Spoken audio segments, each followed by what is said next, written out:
I previously made a video on making castable molds using materials including ASTM Type F fly ash. I developed that formula for a glass tile manufacturer and it works well, but the one aspect of it that I didn't like is that Type F ash is difficult for most people to get in quantities smaller than tons. So I've been working on a new formula. This is what I want from a castable. I want to be able to cast sharp inside corners. I want it to air set with no drying required. I want it to be inexpensive so you can do lots of tests. I want it to sinter at 1900 degrees Fahrenheit or less, and I want it to last many kiln cycles. The initial air set in this formula comes from the calcium aluminate cement in the formula. Calcium aluminate cement is not the easiest thing to get either, but I found that if you search on eBay you can find CCAR 71, which is a high quality aluminate cement. Some ceramic supply stores sell some form of aluminate cement as well. Check for local sources because this eBay source is pretty expensive. There's also grog in this formula. Grog is a temperature-resistant granular material that reduces shrinkage in cement mixtures. I use dirt from my yard that I pre-fire, but what we call dirt here in Santa Fe is actually degraded granite that's high in alumina and is an excellent grog. In Seattle, where I used to live, dirt won't work. I suggest getting medium-grade grog, about 10 to 30 mesh, from a ceramic supply store. The hardest thing for me to develop for this formula was the good sintering material. Sintering means the very fine particles fuse together without losing their shape at moderate temperatures.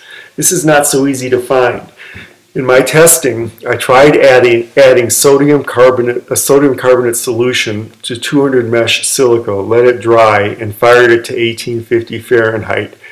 Here's the result.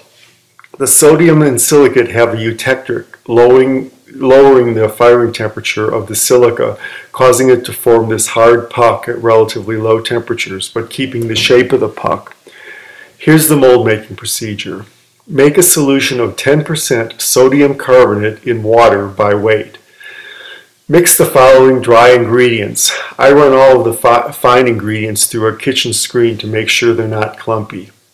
50 grams of 10 to 30 mesh grog or something close, 15 grams of calcium aluminate cement, 35 grams of number 200 silica.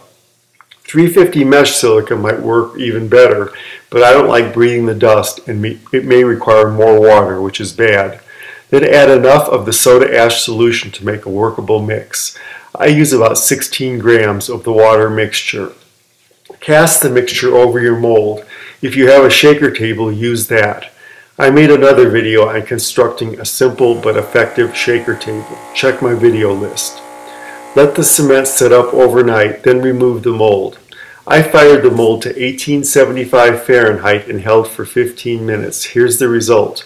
Notice how the sides didn't warp even though they're only 3/8 of an inch thick.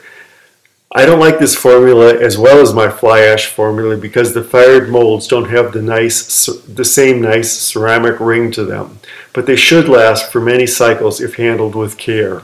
I'll keep trying to improve this formula and post a new video when I find a better one.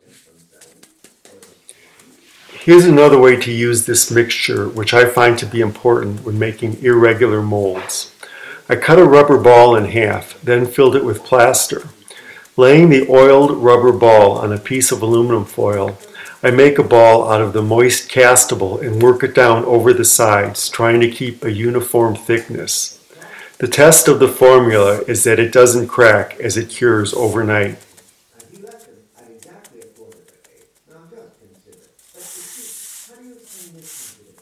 They state themselves that they knocked and the door was locked. Yet 3 minutes later, when they went up with the police, it turned out the door was unfastened. That's just it. The murderer must have been there and bolted himself in. And they have caught it for a certainty. If cops had not been an ass and brought a little report or two, he must have seen. The next day I remove the ball and pre-fire the mold. Here's a piece I made using this ball mold. This piece doesn't look like much, but this method works well with carved wax and foam masters, and you can make many multiples of your carvings if you take care of these molds. It's also a nice method because you minimize the amount of castable you use, reduce firing time versus big monolithic molds, and don't have to make intricate mold boxes. The biggest problem I've had making molds for artists is that artists sometimes have a hard time internalizing that when using reusable molds there can be no undercuts, not even a little one, and there can't be sharp parallel edges. Just remember that as the glass cools, it shrinks more than the mold, so any places where there are undercuts or sharp ridges, the glass will grab the mold and you'll lose either the glass or the mold.